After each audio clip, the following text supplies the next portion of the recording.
salon owners come to us saying things like they are just not listening, they are lazy, or I don't think they care.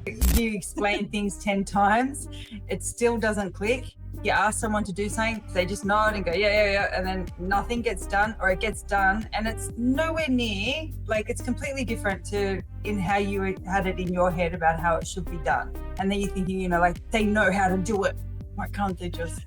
Once we dig a little bit deeper, it turns out that these team members, they do care, they just don't understand how they are being told. Most of the time, it's not about whether they're motivated or not.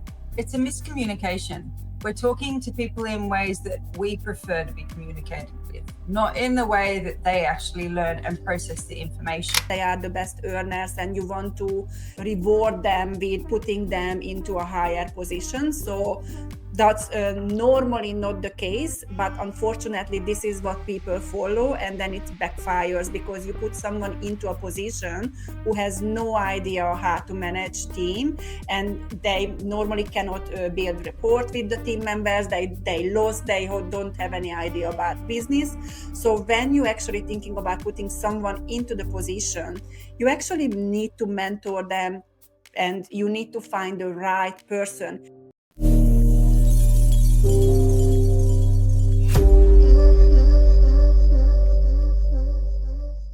Hello and welcome everyone. It's great to be back. I'm Jodie Fielden and I'm here with my work wife, bestie and business partner, Adri Varga. In today's episode, we're diving into something that's a game changer for salon owners: understanding your team's communication and learning styles. We're going to talk about why team issues are often not about attitude or ability, but actually about how we're trying to lead and train them. Absolutely, and welcome everyone. And also we will be sharing how salon owners you can figure out exactly how your team takes in information and why what works for one person might totally miss the mark with another one. This episode is for anyone who is ever thought, why don't they just get it? I know. And I mean, let's be real. Leading a team can feel like pushing poop uphill. You explain things 10 times, it still doesn't click. You ask someone to do something, they just nod and go, yeah, and then nothing gets done, or it gets done and it's nowhere near, like it's completely different to in how you had it in your head about how it should be done. And then you're thinking, like they know how to do it. Why can't they just? Exactly. They should know now, they should know better, isn't it? We hear this all the time, like salon owners come to us saying things like they are just not listening, they are lazy, or I don't think they care. But once we dig a little bit deeper, it turns out that these team members, they do care, they just don't understand how they are being told. That's it. And it's the key. Most of the time, it's not about whether they're motivated or not. It's a miscommunication. We're talking to people in ways that we prefer to be communicated with, not in the way that they actually learn and process the information. Yeah, so let's break it down because everyone has a preferred way of taking on information.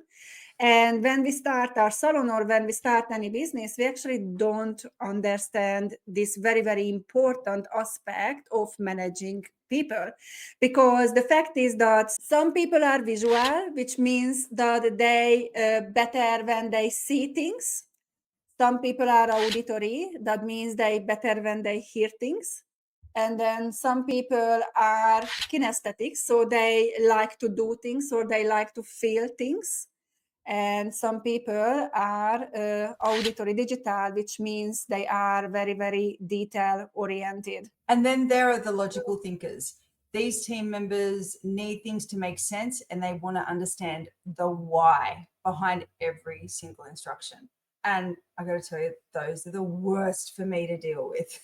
And I understand they need to know it, but just do as I ask. And look, from our point of view, it would be so much more easier if everyone would have the same representational system that we are. but in the same time it would create weakness in our team, because if our strength is their strength and our weakness is their weakness, where we would end up, that would be catastrophic. But normally people who are very visual or very auditory, they are extremely fast thinkers, and they don't really need too much explanation. So when you are talking those kind of people, they get it instantly, and like they give you signs, like when you try to over explain something, they said, and when you keep explaining things, they just start to look around and they start to get bored, like, I don't know, they just give you the sign. And then Or they you have change the other, subject. exactly, change the subject or cut in your word, because their mind is already on another subject and they need to cut in. So those are the fast thinkers. And then we have the other group, which are the kinesthetic and auditory digital people, who are far, far more slow than a visual and auditory. And when it comes to a kinesthetic, they are slow because they have to do it by themselves, and they learn by doing, or like you show them first and then they will repeat it. And the auditory digital, before they even start to listen or to do anything, you need to give them the vibe, the dot points and everything else. They can go away and they can observe the data, and once they are ready, then they can come back to you. So the danger for us as business owners and team leaders and managers, if we don't know these types and we don't know our type, we always going to feel that we are not understood by our team, or we always going to feel that everyone is cutting in our words, like when we try to explain something, people are not listening, they don't paying attention. It is because we're getting into too much details for people who don't need details. Or when we are too fast for our team because our team is too slow, and then they never can catch up because they stuck at the first 2 seconds of the information and you already finished the whole conversation in your head. So this is why it's very important for us to understand these representational systems, so we can become chameleons, which means we can match to each of the team members' representational system. And once we match, then we can communicate properly. And also, when it comes to training our team, we actually do need to use this knowledge, because I will teach a visual, an auditory, a kinesthetic, and the auditory digital person completely differently. And I always find, as I'm getting older, I'm kind of learning that, the way I deliver information is not necessarily in the way people need to hear it. And we just get so many salon owners that come to us and they're telling us that, like, the problem is all the team, that they just don't listen. We had one salon owner come up and say to us, like, they've got this junior stylist who is absolutely brilliant and great with the clients and everything, but just completely forget some key tasks that they're supposed to be doing. And the salon owner is just getting so angry that they just don't care, or that they're hopeless, and they're just not interested in listening to what they're told. And it's not true. It's just that they don't. You can explain it better than me. I know the situations, the answers, so I'll let you. Because I don't know the solution, guys. So, but the story what Jodie started, this is what we hear day in and day out when, salon owners start complaining about, especially the younger generation. And it is because, like, it's seemingly the younger generation doesn't operate in the same operational system that we operate. Yeah. So they operate completely differently. And many of them actually very, very highly auditory digital. And in our industry, especially hair, we are very creative people, very fast people. And that means, like, if someone is auditory digital, they need a lot of information, and they need a lot of information in a written form, and you need to take a lot of time to actually go through the information. And we, as creative people, we are very used to communicating quickly, looking at pictures, we get it, like, it's very fast. But seemingly, like the younger people, they are more living in their own head. And when you are a highly audit or digital person, a lot happening in your head, and you almost seem like you are not interested because you are processing the data, thinking of things, and your face shows no emotions, shows nothing. So it doesn't give indication to a fast person that you are actually listening or you are actually understanding what the person is asking or saying. So there is a mismatch. Once we learn and we do this, it's actually, if you stay right until the end, we have a gift for you. But once we actually figure out who is, who has what kind of representational system, then we can come up with a plan. And also what we can create a whole team dynamics in your salon is a team dynamics report based on everyone's representational system. We can actually work through how to communicate with your team in the most effective way. Effective. The importance of salon owners taking the time to learn how to communicate with their team is such a game changer for them, because they stop having these expectations of people just having to get it, and they stop resenting their team, thinking that the team's just not on board, or the team just don't care, or whatever. It's that real aha moment. And even as a parent, like I get it from Harper, because I'll be giving her info really quickly and it's blank, lights are on but nobody's home kind of look. And it's because I've bombarded her with so much information and too many steps that she's just like, no. This is exactly what happens with our team. Like everyone has their preference system. And normally what happens, like you a mix of everything, but you have higher preferences and then you have lower preferences. And us team leaders, managers, we need to learn to level ourselves up so we can actually slow down when we need to slow down, and we can speed up when we need to speed up. Our expectations from our team to matching to our representational system is highly unlikely going to happen. Their motivation is not the same motivation what we have as a business owner. And this is when it comes back taking responsibility for my team, for my salon, for my business. And who is on the top? Me. I'm on the top. So I need to actually become someone who is in control. So the expectation that they match, they should know, they should mind read, like they have the experience, they should know how I want to run my business. It's completely incorrect.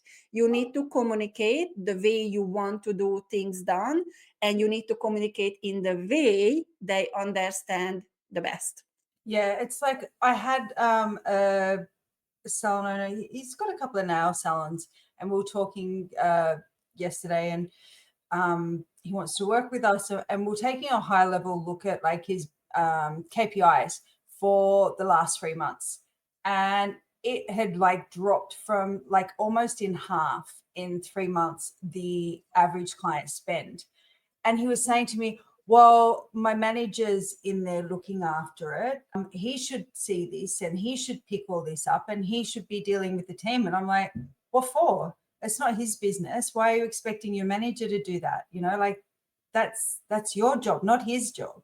His job is like for you to give him direction about how you want him to manage your business, not for him to tell you how to manage your business, because then he'll just go by have his own business if that's what they wanted to do.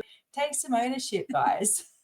I'm really sorry to say this, but it's your business, not theirs. Yes.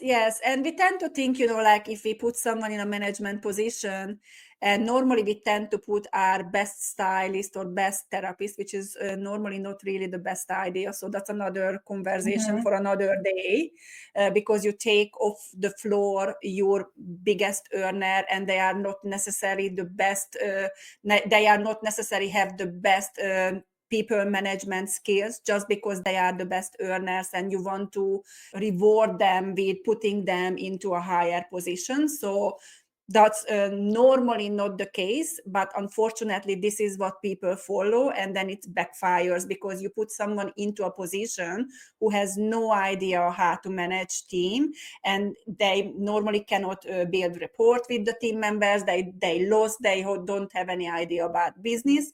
So when you actually thinking about putting someone into the position, you actually need to mentor them, and you need to find the right person. You need to find a person who you can communicate really clearly with, like you are in syncing and in the same communication level, and you need someone who can communicate with your team. So yes, when it comes to thinking about putting someone into a management position, it doesn't mean that you put someone and miraculously that person is just going to take on your business. You can go on a holiday for a month or 2 months, and you just need to check in once or twice a month. It doesn't work that way.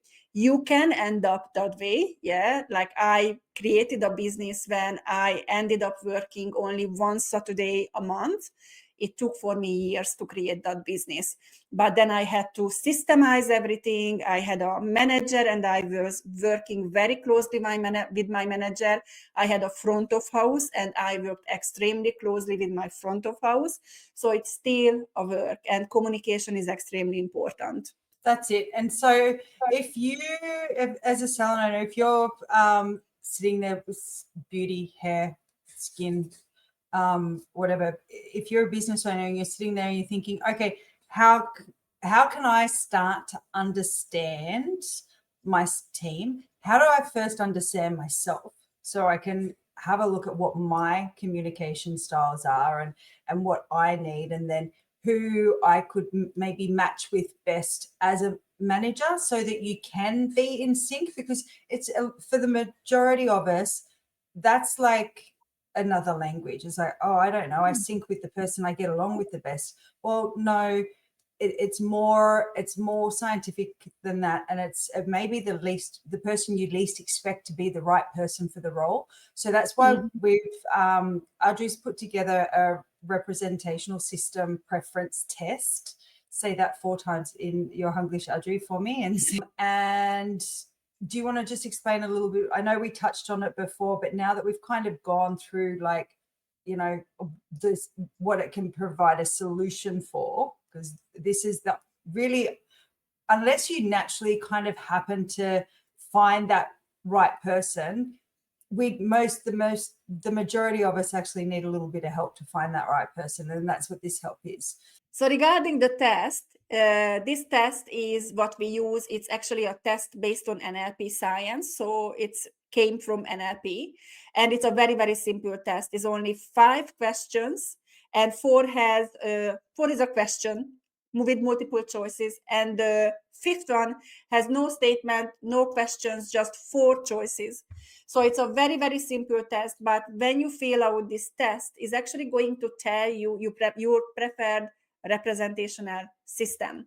So what we're going to do for today, if you are interested to find out, like where are you sitting, you actually can download. We're going to put it into the prescription list or downloadable link. You can download this test and you can see it for yourself. And where you want to sit as a manager or a salon owner, you want to see your numbers to be very, very close to each other. So you have visual 11, auditory 12, kinesthetic 12, and auditory digital 10. That would be something which is all right. So you have a really good feel and understanding. And when you have, say, something like visual 15, auditory 13, and then kinesthetic 5, and auditory digital 2, that means you are a very fast-paced person, and you basically not really understanding the slower group, which is the kinesthetic and auditory digital group. So you tend to be very overpowering and not stopping and listening, and very prompt with everything. That's me. Yes. And if you are on the other side, so if you are very high with kinesthetic and auditory digital, and you very low with auditory and visual, what will happen if you are, say, a manager with very high kinesthetic and auditory digital, and you have a very creative team, and if you start to hold on a team meeting and you get into details, those people will be like this because you're too slow and they already get it, and in their head they already out of work or they already doing some other stuff, and you still keep going and going. Yes. I'm very guilty of being the one that's brains already left the room. Adriana and Cheryl, our support coach, always laugh because we'll be in the middle of a meeting and then they're talking through the details because they're more detail people, and Jodie's gotten up and walked away to make a coffee and they're like, where did she go? Yeah, and So- also, like if you choose to fill out this test, it's going to give you an awareness. It's going to give you an understanding. All right, so now it makes sense. It makes sense why I don't connect with certain people because I'm really high on this or that. And also, I think it's very important for you to, or also what this test is going to show you, it's basically where is your weakness and where is your strength. Because if you are high on auditory and visual, then your strength is communication and really fast creative ideas. And if you are on the other side, you are really good executing different ideas and you are going to be very detailed. Everyone can trust in you. What you start, you're going to finish, and you are not going to start anything until you understand all the details. So I could trust in you as a leader that if I give you a task, once you're going to learn how to do it, you're going to be perfect. I almost never need to check on you because you will get it right every single time. Look, it's a game changer. It takes the guesswork out of leading people. It gives you that solid foundation that I think really is 80% of the problem, wouldn't you say, when it comes to leading a team? I'd say a good solid 80% is because of that whole communication style and expectation of people to just get it when you don't get it yourself, as in you're not aware of your own patterns and the way you communicate with them. So all right, the test is for free, isn't it, at the moment? Yes, so we're going to give away this test for you guys. You can download this test and you can have a look for yourself. It's really, really a good fun. What we use this test for in our coaching program with our clients is basically everyone in the team fills out this test. And then we come up with problems, what we want to find solutions and find why things are not working. And based on that, we actually creating a team dynamics report based on the representational system. So say if you have an apprentice and you have a problem with communication and you think this apprentice is just not getting you, is just never gets anything right, then we can pull this report for you. And based on the 2 tests, what you're going to provide, we're going to actually have a look exactly what the problem is and how we can solve that problem and how we can find a solution so the communication will start to flow again. Yeah, exactly. Or if you're looking to that you're about to put a manager on, or you need to bring in a new team member that you're not sure about, it's just such a no-brainer. It makes life so much easier to make decisions about who's the right person for the job. So get the test. It doesn't mean you're a bad boss. If team issues don't mean you're a bad boss. They mean they just mean that no one gave you the tools. This is one of the tools. Yeah, like a great leader is someone that looks for the right person to do the job because they can't do everything themselves, and sometimes you need tools to help you do that. That's it for today. So what's our next episode on?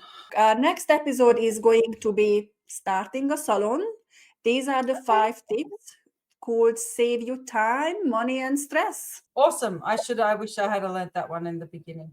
All right, guys, Absolutely. as always, follow us on Instagram and Facebook. The Hook, let's see if I can get it right. I never do. It's been how many years we've been doing this podcast? At Focus GDT. Absolutely. Yeah, that's And gonna. I had to cover my mouth from saying .com on the end. Yes, absolutely. So follow up on Instagram, TikTok, or even YouTube. We have our YouTube channel up and running. So all of our podcasts are on our YouTube channel also. And just scroll down in the description because we're going to give you the link to the test. All right, we'll see you all next time. Bye for now. Bye. Bye.